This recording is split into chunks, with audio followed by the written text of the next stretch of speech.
Seguimos en edición verano y ya recibimos a nuestro economista favorito, José Manuel Marín, el Robin Hood de las finanzas. Estrenó sección la semana pasada, el miércoles pasado, y hoy repite. Eso significa que le gustó. Gracias por estar aquí. Un placer estar con vosotros, Salvador. Me decía José Manuel, oye, si se te ocurre algún temita, pues mira, precisamente ahora que estamos en casa mirando el tema de las hipotecas, pues vamos a hablar hoy, si te parece, de las hipotecas. ¿Qué nos puedes recomendar? Porque claro, está el tema de un interés fijo, que te aseguras que no va a cambiar, o un interés variable que quizá en un momento puede ser más atractivo, pero conlleva un riesgo que no tiene el fijo, ¿no? Mira, la realidad es que hay que saber de dónde venimos. Y venimos de una época de tipo de interés cero negativo, donde lo más interesante era una hipoteca tipo variable. Pero evidentemente Ucrania provocó lo que es una crisis inflacionaria, subieron los tipos de interés y por tanto hay familias que han visto cómo de pagar un 1,5 están pagando un 4 o un 5%. La realidad es que la inflación ya empieza a estar controlada. La realidad es que Christine Lagarde, la presidenta del Banco Central Europeo, ya ha empezado la senda de bajada de tipos de interés, y esta bajada de tipos de interés va a ser durante 3 años, 2024, 2025, 2026.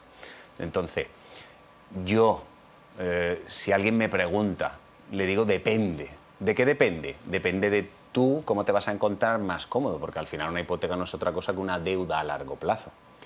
Si tú me dices, si fuera para mí, yo te diría, me haría una hipoteca tipo mixto, donde dejaría blindado el tipo de interés durante 3 años para después cambiarlo lo que sea variable. Pero mucho cuidado con las bonificaciones o vinculaciones. ¿Por qué? Porque hay ocasiones que lo que te obligan, entre comillas, a contratar para tener lo que es un tipo de interés más atractivo, lo que hay es un empeoramiento. Y te voy a poner mi propio caso. Yo hace 2 años pedí lo que es una hipoteca en un banco de cuyo nombre no quiero acordarme, y me dijo, oye, mira, José, estas son tus condiciones, pero si contratas este seguro de hogar, te reduzco esto. Si contratas este seguro de vida, te reduzco esto. Si contratas, pues mira, los puse a prueba para saber si eso que yo digo era verdad, eso de que los seguros en las entidades bancarias son mucho más caros. El seguro que me proponían tenía un coste de 900 euros. Ese mismo seguro en una aseguradora, 500. Entonces, no solo hay que saber elegir si tipo fijo, tipo variable o tipo mixto, que yo recomiendo tipo mixto 3 años y después lo que es variable, sino cuidado con las vinculaciones, porque un plan de pensiones es el peor producto que puedes tener para la jubilación. Si quieres otro día hablamos sobre jubilación. Dice, pero es que los seguros son los más caros. Es más, hay entidades que te hacen firmar lo que es un seguro de vida por varios años o un seguro de hogar por varios años, de manera que te tienen cogido durante todo ese tiempo. Entonces, cuidado con las vinculaciones. Claro, al final es una cuestión también de hacer números, ¿no? Y decir si te compensa contratarlo, si la bonificación es suficiente o no. De hecho, ayer mismo estaba yo con un cliente, Esteban, que me decía, José, he decidido no hacer el seguro de vida lo que es con el banco porque me subía, imagínate, 10 euros al mes, 120 euros, pero conseguía ese seguro del banco 300 euros más barato. Que al final dice, es que lo tengo que hacer porque me va a salir más barato. No tienes por qué hacerlo. De hecho, está prohibido que el banco te obligue a la contratación de productos, ¿vale? Te puede incentivar, pero no te puede obligar. Claro, te puede obligar, entre comillas. Eso es. Hablamos de devoluciones parciales de hipoteca. Digamos que consigues ahorrar un dinero y tienes pensado pegarle un bocado, hablando de forma común, a esa hipoteca. ¿Cuál es la mejor forma de hacerlo? Pues mira, hay 2 formas, ¿vale? Tú cuando haces un reembolso parcial, lo primero que tiene que tener todo el mundo claro que lo que estás es devolviendo capital, que no estás devolviendo intereses, ¿vale? Y tú puedes mantener la cuota constante y reducir el plazo, o la inversa, ¿vale? Entonces, la realidad es que si lo que buscas es tener el menor pago de intereses, lo que te interesa es acortar lo que es el plazo y dejar la cuota constante, ¿vale? Pero si la cuota por circunstancias, con esa subida de tipos de interés, te ha subido y te es un poco incómoda, quizás es el momento de hacer lo que es un reembolso, dejando lo que es, oye, el tiempo exactamente igual, pero reduciendo lo que es la cuota, ¿vale? Pero si te soy sincero, yo soy anti-reembolsos. Y tú me dirás, ¿por qué, José ¿Por Manuel? qué? Mira, porque al final una hipoteca es una deuda a largo plazo. De manera que tú pagas una cuota y esa cuota tiene una parte de capital y otra parte de interés. Pagas una cuota, se reduce el capital pendiente. Pagas una cuota, se reduce el capital pendiente. Pagas una cuota, se reduce el capital pendiente. Es una cosa muy sencilla, ¿vale? No hace falta hacer ingeniería financiera para entenderlo. Pues si tú en paralelo a lo que es a la hipoteca, en vez de hacer lo que es un reembolso y quitarte cuota o quitarte tiempo, llevas un producto de ahorro a largo plazo o de inversión, porque esto al final es una deuda a largo plazo. Si tú llevas lo que es un producto de ahorro o un producto de inversión también a largo plazo, la rentabilidad media de los productos de ahorro a largo plazo oscilan entre un 6 y un 8%. Con ese 6-8 pagas ese 2-3 y te queda lo que es un remanente para ti. Esto yo llamo cariñosamente el sándwich financiero. Y me odian todos los bancos por contarlo públicamente. Entonces, es como invertir el circuito del dinero. ¿Te acuerdas que en el programa anterior hablábamos de la diferencia entre deuda buena y deuda mala? Y hablábamos que una tarjeta de crédito era deuda mala, hablábamos como un préstamo personal posiblemente por el tipo de interés fuese deuda mala, pero que una hipoteca era deuda buena. Pues mi primera recomendación para todo el mundo es cuando vayas a pedir una hipoteca, no le cuentes al banco lo que tienes. Porque por el Código Civil tú respondes de tus deudas con tus bienes presentes y futuros. Entonces, quiere decir que si tú le abres las puertas al banco y le cuentas todo lo que tienes, cuando digo productos de ahorro, productos de inversión, segundas viviendas, coches, caballos, bicicletas, si desgraciadamente no te van bien las cosas y tiene el banco que ejecutar lo que es esa hipoteca, va a arrasar con todo lo que tú tengas. Entonces, la pregunta que tú tienes que hacerle al banco es ¿cuánto me das? Y el banco va a analizar tres cositas. Estabilidad laboral. Oye, ¿qué tipo de contrato tienes? ¿Qué antigüedad tienes en la empresa? Básicamente tu nómina. ¿Qué tipo de empresa es en la que trabajas? Porque no es lo mismo trabajar en una gran multinacional que trabajar en una empresa local. ¿Vale? 2, ¿qué ingresos tienes? Porque hay una cosa que se llama el ratio de endeudamiento y no deben pasar de un 30 a 35%. Es decir, ¿qué representa tu hipoteca y otras deudas sobre lo que es tu salario?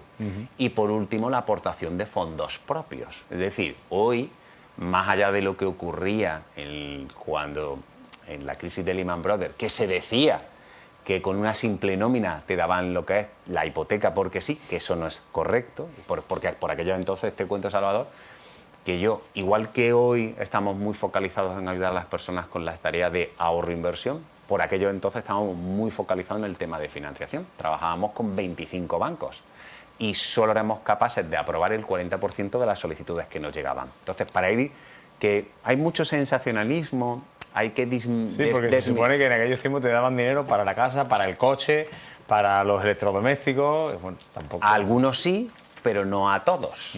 Entonces hay que poner las cosas locas en su sitio, igual que al banco hay que ponerlo locas en su sitio. ¿Vale? Dice que evidentemente toda esta concentración bancaria que hemos llevado lo que es en España no ha venido muy mal lo que es a nosotros.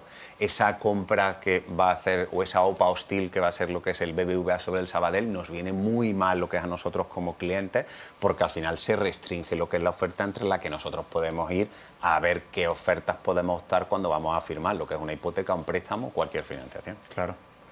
En fin, que el panorama se complica un poco. Hoy día, por ejemplo, una persona, una familia que tenga una hipoteca y decide, han aumentado los tipos de interés, decide cambiar. Que no es lo mismo que comprar una hipoteca nueva, sino una cambiar. Subrogación acreedora. Ese es el término técnico que yo desconocía. ¿Qué recomiendas hacer? Pues lo mismo que te estoy contando, porque hay mucha gente que yo los entiendo perfectamente. Oye, me ha dado un susto porque yo tenía una cuota que podía pagar tranquilamente y de pronto aquello me ha subido 200, 300 o 400 euros. Fíjate, si pagas una hipoteca de 500 y te sube a 800, 750, es una diferencia sustancial. Total. Pues, oye, primero no perder el norte. ¿Vale? Cuando digo no perder el norte es porque esta situación de tipo de interés elevados es transitoria. Y como tú muy bien has dicho antes, Salvador, es hacer números, porque para hacer esa nueva hipoteca me van a pedir que tase. Me van a pedir posiblemente lo que es una comisión de apertura de la nueva hipoteca. Me van a pedir que pague lo que es un seguro de hogar, un seguro de vida. Es que puede ser que no te interesa hacer ese cambio de hipoteca, aunque el tipo de interés sea más atractivo, porque los costes de ese cambio no sean asumibles por la reducción del tipo de interés que consiga. Entonces, hacer números. Claro. Es que no es lo mismo si te quedan 10 años de hipoteca a si te quedan 25, ¿no? Y además, con un agravante más si eres una empresa, porque tanto particulares como empresas pedimos financiación.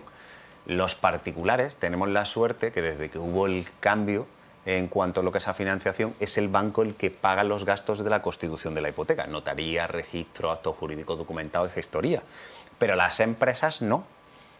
Las empresas tienen que además asumir lo que es ese cambio de lo que es escritura. Entonces, no es tan rentable ese cambio de hipoteca, pero sí es posiblemente rentable invertir el circuito del dinero, que es lo que yo te contaba antes del sándwich financiero, y hacer números siempre. Y tú me dirás, o sea, es que a mí eso de los números no me mola. Pues escúchame, búscate a un tío simpático que te lo haga y tenga una cita con él tranquilamente. Como por ejemplo alguien que tiene un canal de YouTube y que se llama El Robin Hood de las Finanzas, por ejemplo.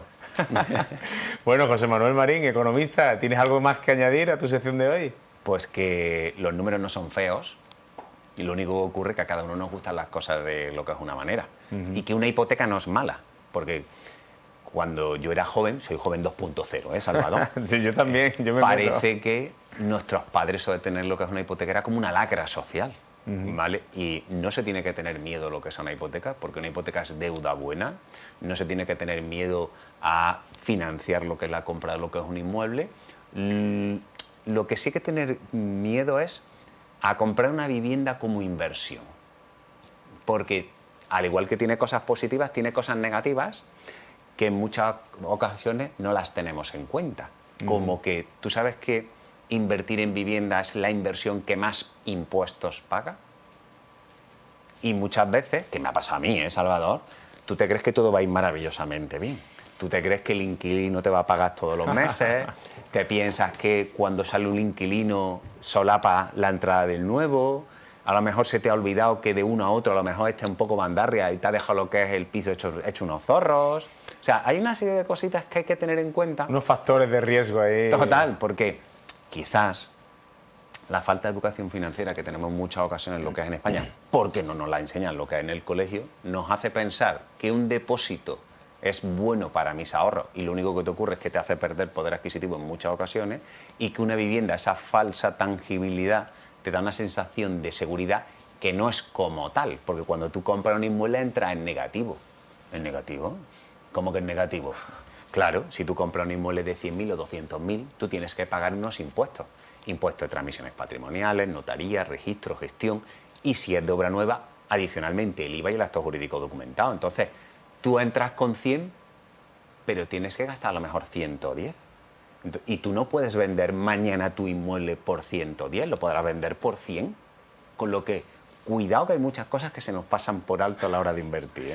Bueno, pues nos quedamos con ese consejo, los que obviamente no caemos, los que no tenemos tanto conocimiento de esta materia. José Manuel Marín, Robin Hood de las Finanzas, gracias por estar aquí una semana más y nos vemos el miércoles de la semana que viene. Un placer, Salvador.